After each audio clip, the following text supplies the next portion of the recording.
There are some big name quarterbacks whose status for week one might be in question. We're breaking it all down on today's episode of Locked On NFL. You are Locked On NFL, your daily NFL podcast. Part of the Locked On Podcast Network, your team every day.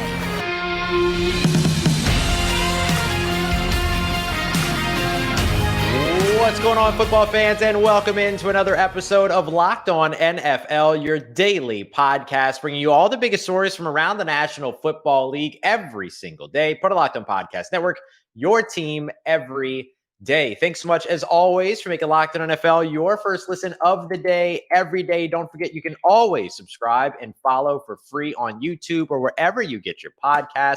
And, of course, you are here on a Tuesday episode. So you've got Luke Braun at Luke Braun NFL on Twitter, myself, Ross Jackson at Ross Jackson Nola. Oh, well, I guess it's not on Twitter anymore, but I'm not going to say on X because we're not here to party. We're here to talk football. So the next thing we're going to be taking a look at today, we're going to be looking at our Yike and Like, including some Teddy Bridgewater news. You know, it's on brand for us to be excited about some Teddy Bridgewater news, Luke. So we'll be here for that. Luke and I have also been out at training camp for our respective local teams. So we'll give you a little bit of insight on both those teams as well as the training camp experiences. But first, we want to start off with the big name quarterbacks whose week one statuses may be in question. Luke, let's start with Joe Burrow. Joe Burrow pulled up. He had the calf strain.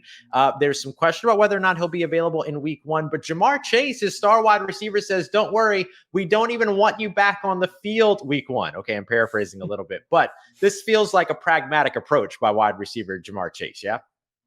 Yeah, the meaning, I guess I'm meant to gather is like, hey, it's a long season. Don't try to get back just for 1 week of it. Take your time and all that. That kind of calf strained, like the timing of it does kind of make it could be 4 to 8 weeks kind of. So it could be back for week one, could be not till week 4. So it'll be kind of in question. And I don't think he'll be 100% at all for the whole year, honestly. Right. So I think Jamar Chase has given him some good advice. Get healthy. That is a team that's going to the playoffs. Get healthy by January, Right. In the meantime, they have, now I don't know if we have this from like James Rapine or whatever, but they have a couple of guys I know from Vikings time, a couple of guys you know as well, Jake Browning, or he wasn't a Saint, but Trevor Siemian was. Trevor Siemian was, yeah. Trevor Siemian, possible to start week one against the Browns. Personally, I want that to be more of a shot at the Browns than I think it is. Yeah, me too. I want Jamar Chase to be like, don't worry about it, Joe. Trevor will take care of the Cleveland Browns. It's just Cleveland. Fine. It's just Cleveland. It's Trevor just Siemian, the Browns. Trevor Siemian, fun fact, did one game beat Tom Brady. So you're telling me he can't beat Deshaun Watson? I think he'll be fine. Exactly. I think Trevor Siemian will be fine. Precisely. Trevor Siemian was, I believe, was 0-4 as a starter for the New Orleans Saints. But in the game that he came in on the Halloween game when Jameis Winston had the ACL tear against the Tampa Bay Buccaneers, he led a ridiculous game that ended up being a victory for New Orleans, including, Luke, are you ready for this? A big time catch and throw from Trevor Siemian to your favorite wide receiver ever, everyone, Kevin White. Kevin White even the Kevin White exists. That's right. Game. Yes. That was that game. That was the one where everyone went, "Oh wait, Kevin White's still playing in the NFL." Yes, he was. I remember feeling Mandela special affected. Teams player for New Orleans. Yes, exactly, exactly. So being without Joe Burrow at the beginning of the season, probably much better than being without Joe Burrow at the end of the season. That's for sure. But one of the guys that we also had a lot of question marks about was San Francisco 49ers quarterback Brock Purdy, who apparently, quote, is ready now, let alone being ready for week one. That's an impressive recovery time for that UCL situation that he had going on. We have talked here on the show before about how we weren't sure that Brock Purdy was going to be ready to go week one. Looks like he is going to be. How big is that for the San Francisco 49ers, who seem to be locked in on him as their guy? They are locked in on him as their guy, and that sort of starts a whole different conversation about what about the dude you traded 3 first-round picks for, but yeah, imagine that. it's kind of a different thing. But I think at this moment, right, that cost is sunk. And if Purdy's the better guy, Purdy's the better guy, right? It's not going to be right to put in Lance if he isn't better. We just have questions about like, wait, that guy's not better. Right.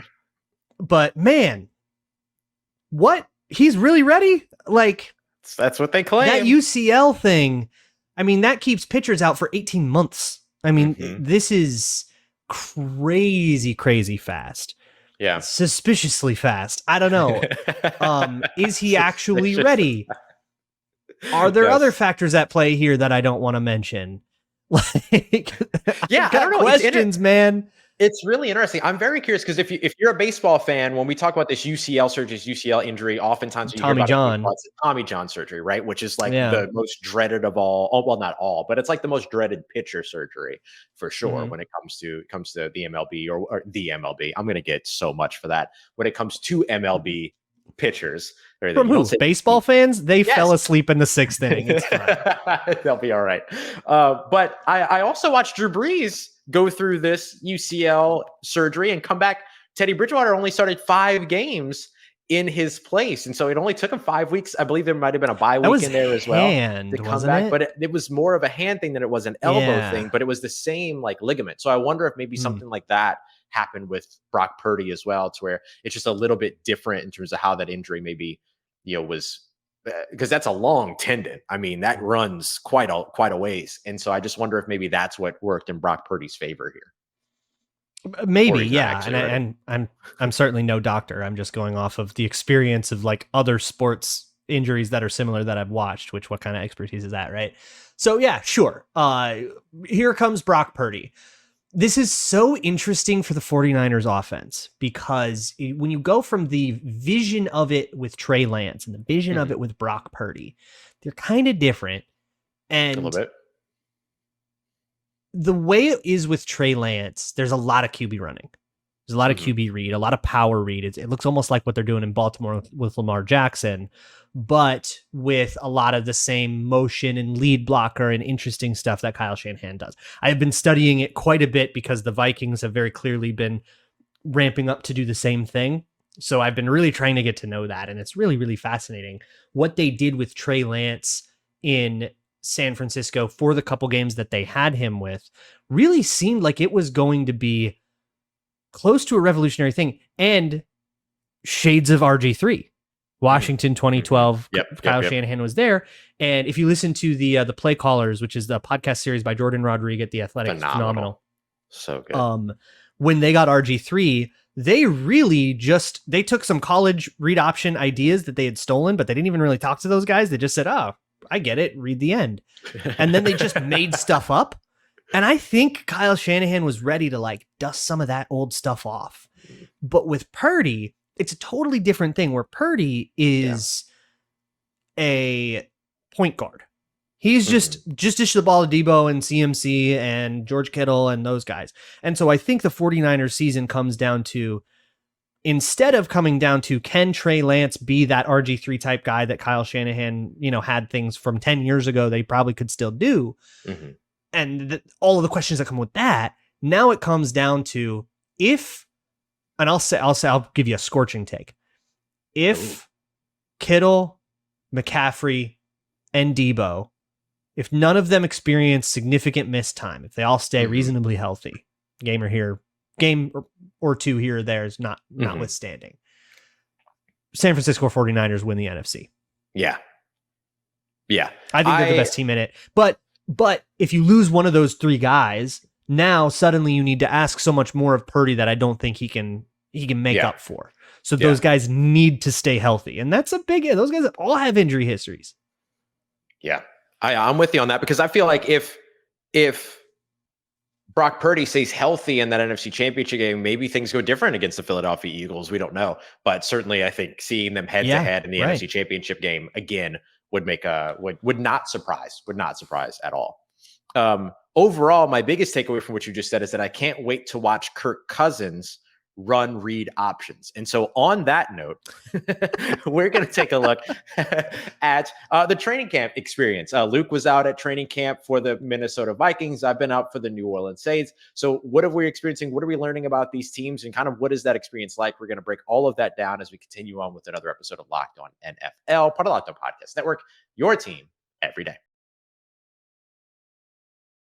Our partners over at eBay Motors have teamed up with Locked On Fantasy Football co-host Vinny Iyer to bring you the best fantasy advice you're going to get every single week all season long. So whether you're prepping for the draft, scouring the waiver wire, we're going to provide you with the players that are going to be a guaranteed fit for your roster. So with draft prep underway for this upcoming season, let's see who Vinny has selected for this week's eBay's guaranteed fit fantasy picks of the week. And I got to tell you, I love this selection. If you're looking for a second-year fantasy football wide receiver who can drive your team to big points with the catches that he's getting from his new starting quarterback, then expect a smooth ride in investing in New Orleans Saints wide receiver Chris Olave. Olave was dangerous as a number one last year, and there's no reason at all to pump the brakes now that he's got Derek Carr throwing to him. Vinny Iyer of Locked On Fantasy Football is going to help you win your fantasy football championship, and eBay Motors knows that a championship team is all about the perfect fit. And the same goes for your vehicle with eBay's guaranteed fit and over 122 million parts and accessories for your vehicle right at your fingertips. You can make sure that your ride stays running smoothly. So whether you're looking for air filters, brakes, batteries, tail lights, alternators, shock struts, you name it, eBay Motors has it. And to make sure that it will fit your car, eBay's Guaranteed Fit has your back, because eBay Guaranteed Fit helps you understand exactly what you're looking for your vehicle the first time. So go forth, crank the AC, switch gears, say goodbye to sweating if your ride just needs a little fixing up, because now you'll always know that you'll always be put up and set up for success from the get-go. With eBay Guaranteed Fit, everything for your vehicle is calling for is just a click away. For all the parts and accessories that fit your vehicle, just look for the green check. Get the right parts, the right fit, all at the right prices at ebaymotors.com. eBay Guaranteed Fit available to U.S. customers only. Eligible items only. Exclusions apply.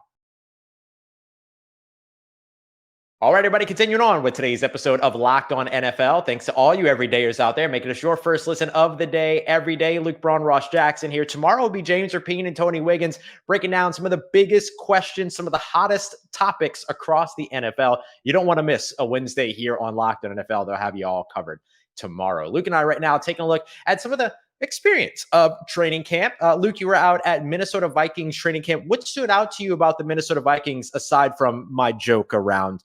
I just want to be clear. When I mentioned that Kirk Cousins is running read options, it's just a comment on what the Vikings are looking to do from that Kyle Shanahan, type system. But what are the never say never. Never say never. What you look at that touchdown he got versus the Cardinals? Never say never. That's right. Yeah, that's very true. That's very true. So how's it been? How's it looking? I've long wanted them to run read option with him. I think you don't need to be Lamar Jackson to run read option. But no, in fact, it might work better if they don't trust that you're going to keep it. Exactly. Anyways, so I've been there for about a week now, watching as many practices as I can. And what has stood out to me, probably the things that the Locked On NFL audience will be most interested in, Jordan Addison looks real. He's flashed pretty consistently every day. His routes are very grown up. It's very advanced stuff. He's being intentional with the release he chooses and then the way he breaks things down with his route stem, for example. And he's given a lot of trouble to corners that are not really struggling as much with anybody else but Justin Jefferson. Justin Jefferson he's JJ. It's so funny how easy the sport comes to him and how he just doesn't have to try very hard to destroy you. And he's like having fun. And it's so funny because, as Vikings fans, we watched Stephon Diggs and then went immediately into Justin Jefferson as that's kind of premier receivers. And Stephon Diggs in camp was so intense that he and Xavier Rhodes would go at it and they would be dang near brawling by the end of camp. Every single year, they would go, man, we need a preseason game because I'm about to kill that guy. And they're good friends. They're still good friends to this day, but go up against each other every single day. They were ready to kill each other. Justin Jefferson is so goofy and he's just having fun. He'll go over and get the crowd hyped up and he's just goofing off and when special teams drills are happening and, Stephon Diggs is not going to be involved in those. He's working something really hard. Justin Jefferson will just be dancing and chit chatting with KJ Osborne. And it's just fun. Kirk looks really, really sharp. Their draft pick, Jaren Hall, is, I think, giving backup Nick Mullins a good run for his money for that backup job. And this is the young quarterback out of BYU, right? Yes, Jaren the Hall? BYU Okay. quarterback, Jaren Hall. That competition is heating up, I would say. And the other thing is Brian Flores's blitzes are giving the offense fits. Oh, I bet. Nothing new. Oh, man. Nothing new for Brian Flores. One of the main ones that Brian Flores loves to use, this goes back to Miami and New England as well. They call it Bengal Hawk. Coach Vass, if you follow Coach Vass on Twitter, just did a whole thread on it. But you see a lot of Bengal Hawk. That is defined by 8 guys on the line of scrimmage. And I won't go over go read the Coach Vass thread, but this kind of complex set of rules that determines who goes and who doesn't based on how the offense slides. So you know how some routes are made, like option routes are, you know, the linebacker, if he goes outside, you go inside. If he goes inside, you go outside. And so he's always wrong. This is kind of the blitz version of the offensive line is always wrong. And so you'll need to keep an extra tight end in, and you'll need to keep a running back in to do that. And hopefully that sort of compresses your offense where you kind of, all right, you get to only run 2 routes if we show 8 guys on the line of scrimmage, and you never know which ones are coming. And by the way, you're probably going to be wrong about them. So the Brian Flores blitzes have been like this huge superstar. There are a couple other interesting stories. Ivan Pace Jr., the Cincinnati linebacker, undrafted, has been a huge camp standout. Not only looking to make the team as an undrafted rookie, but looking to actually press for playing time. Some of the young guys that are starting to come up from last year's draft and from this year's draft are really fun. But I think the 2 things to really take away, the Flores blitzes are fascinating and are really, really effective. Just what the Vikings need, because that roster lost a lot of guys. And Jordan Addison replacing Adam Thielen looks like that is trending really positively. So a couple of questions for you. For like a wide receiver 2, for lack of a better phrase, opposite Justin Jefferson, does that feel like that's KJ Osborne, or does it feel like Jordan Addison's pushing there? It's going to be a 2A, 2B. And I think what you're going to get is when they're in run heavy sets, 12 personnel, 21 personnel, you know, extra tight ends and fullbacks and stuff, you'll have KJ Osborne. He's a better blocker. Makes sense. When you are in 11 personnel, you're going to see Jordan Addison higher in progressions getting the ball more. So one person said, I forget who it was, but somebody, I think it was Alec Lewis at The Athletic, said KJ gets more snaps, but Addison gets more targets. Makes sense. Take that to your fantasy. Yep. I get that. Yeah, that's exactly why I was asking for the fantasy outlook of it. So so definitely worth paying attention to in terms of, you know, how that could potentially work out as like, especially if you're in like Addison's a good fantasy or something pick, like that. Yeah, Addison, because rookies never go that high, and I think he's working out. Absolutely. And then the other thing that struck me is you were talking about kind of that rookie quarterback kind of coming in and challenging the veteran quarterback. The reason why it strikes me is because of something that I want to share. If your team is in need of like a second quarterback or a backup quarterback or something like that, there's an interesting story that's continuously developing here in New Orleans that I haven't really delved into much on my show. But that could become intriguing later on down the line, especially with the first preseason game on the way this Sunday. Rookie quarterback here, Jake Haener of Fresno State, has been fantastic throughout camp. Like really, not awesome. flawless. Yeah, not flawless by any means, but he has been fantastic. He's just one of those guys who's got a really compact release, knows where he wants to go with the ball. When he makes that decision, there's no wasted movement. He's a good spot thrower. He's got a good ball placement, things like that. Is it perfect every time? No. Does he still have slip ups? Yes. Does he still make a bad decision here and there? Not really. Like, you don't really see him make the bad decision. Just sometimes the ball doesn't necessarily get where he wants to get the ball. And that's fine. Especially when you're like, living up to the next Case Keenum expectations? I think there's a chance that he's in that category. Like I'm talking about Case like Keenum. I think about like the Case Keenum, Chase Daniel, make a lot of money type of like, you know, tier of quarterback. And so it could become really interesting if Jake Haener makes the Saints feel comfortable enough that Jameis Winston becomes expendable. Actually, Greg Rosenthal over at NFL Network just wrote about that today for NFL.com when he was, on Monday for NFL.com. Hey, you know what I'm saying? And so it becomes really interesting. So if your favorite team is looking for a second quarterback, maybe paying attention, you don't have to watch the games, but paying attention to what's going on with the New Orleans Saints in preseason could end up being intriguing to you. So your comments about Jaren Hall, who I thought was a fantastic draft prospect, by the way, just like an upstanding, good dude. He once stopped a man from robbing a woman that like took on his mission. On his mission. Yeah. They were at someone's house. Yep, they were at someone's house about to, go in and do their conversation with somebody, and behind him, somebody stole the purse of a woman and ran off, and they helped the police find the guy because the guy went into his backyard, their own backyard. Yeah. And then they did it. And then the police, and then they were just kind of like, no, we can't stay here to do a report or anything because we have to go back to this house and continue our mission. So that was the priority for them. So just a pretty cool story, but no, I'm glad to hear that he's been standing out. Let's say it that way. All right. Coming up next, we're going to get to Yike and Like, headlined, of course, by the one, the only Hemi Bridgewater. We're going to get to him in just a second as we continue on with today's episode of Locked On NFL.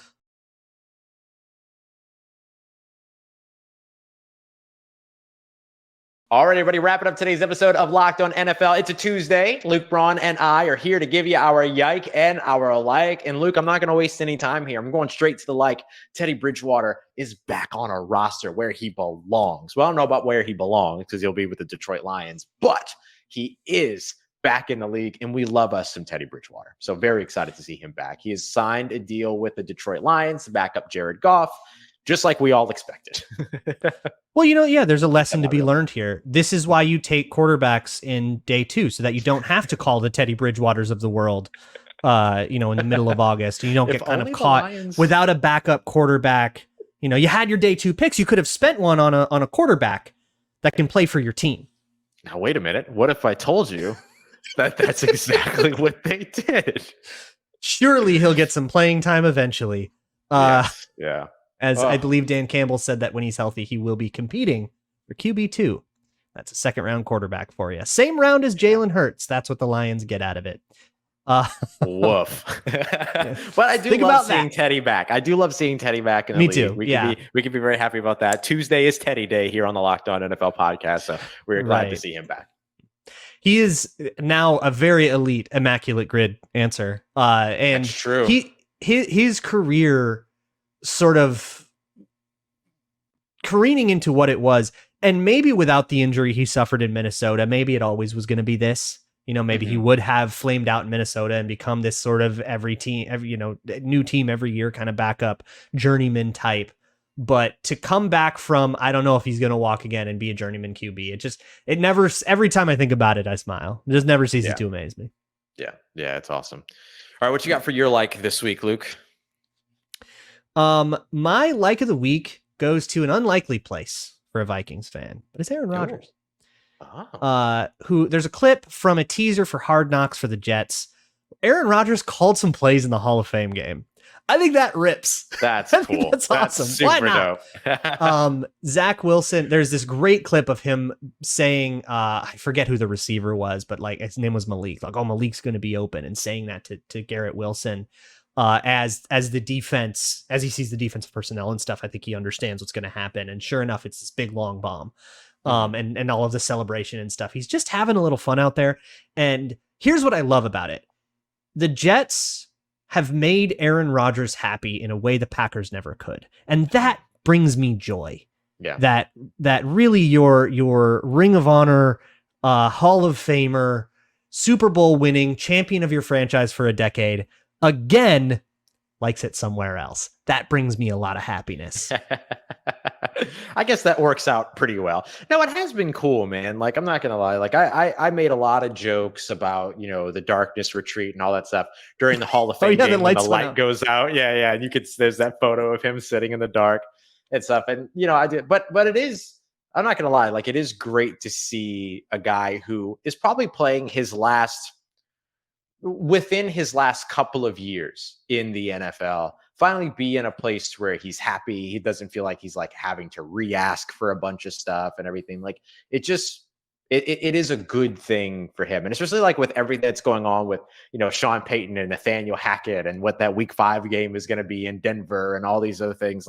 There's just so much to all those storylines that could be, that could be the focus, but instead you're seeing Aaron Rodgers just be no, I'm happy and I'm comfortable here. So good for him. What about your Yike this week? Mine's also short. From the Hall of Fame game. Yeah, I love it. The most cursed possible thing for me specifically. For one, I guess the real more serious yike is that Kellen Mond should not have started that game. Dorian Thompson-Robinson seemed like very much the better quarterback. And that might be working out really well for the Browns as like the perfect backup to a QB like Deshaun Watson, who, we'll say maybe there's an availability concern. But the play that I want to talk about is Kellen Mond throwing a hideous interception to Jets linebacker Chaz Surratt. Now, for those who don't know, those two players were drafted in the 3rd round by the Minnesota Vikings in 2021. Those are 3rd round picks that did not make the team their 2nd year, which is nasty business. And now meeting to flood my Twitter timeline with the most cursed sentence you could concoct out of that game possibly, and destroy my psyche while I'm trying to cover a night practice from the Vikings. Vikings are doing a night practice and they're having a lot of fun throwing bombs. Jordan Addison, I'm trying to watch him and also thinking, oh my God, Kellen Mond, Chaz Surratt, what's happening? Just completely exploding my brain while I'm trying to deal with something else. I tweeted out that sentence cursed 3 generations of my family, and I wish not to hear about them again.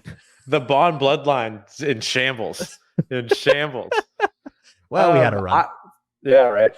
First of all, I just love the audacity of the Minnesota Vikings to be like, yeah, it's the Hall of Fame game, but we're going to have practice in the evening. And I love that. Yeah. So well, we don't want the Vikings fans watching Kellen Mond. They had enough of that. Yeah, or Chaz Surratt for that matter. Yeah, Mike Zimmer was done with that by November of his rookie year. For sure. All right, my yike is pretty quick. Luke, I don't know if you know this about me, but I am a big time fan of the fullback position in the NFL. And one of the teams that has always been that staple for me, where I could always look at one team and go, they'll always use a fullback, just betrayed me. And it is the Baltimore Ravens, because they have now asked, they have now asked the one, the only Patrick Ricard to work at offensive line and take a look at it. You're taking away my fullback, man. Now, they might have another backup, like another fullback that could potentially go in and they could still use the role. But man, is Ricard not one of the best to do it? And now they want to get a look at him at offensive line. You're taking away my joy, Baltimore. And I do not appreciate it. Not appreciate it. Yeah. I can give you another one from Vikings camp that'll cheer you up. That CJ Ham looks slimmer and appears to be settling into the use check role. Love that. For the Augustana native. So he's a lean ham, is what you're saying. A leaner ham. Yep. Leaner ham. I love it. Yeah. I love it. Well, on that joke. Woo! Yeah, wow, what a knee snapper. All right. Well, clearly we're done here. We appreciate everybody for making Locked On NFL your first listen of the day every day. Don't forget to go and check out Tony and James tomorrow, who are going to be bringing us some of the hottest topics around the National Football League. And as always, truly, we appreciate you very much for being here with us for another episode, and of course, making us your everyday listen to all you everydayers out there. For Luke Braun at Luke Braun NFL on social media, I'll just say. I am Ross Jackson at Ross Jackson Nola, also on social media. We appreciate you very much for joining us for another episode of Locked On NFL, part of Locked On Podcast Network, your team every day.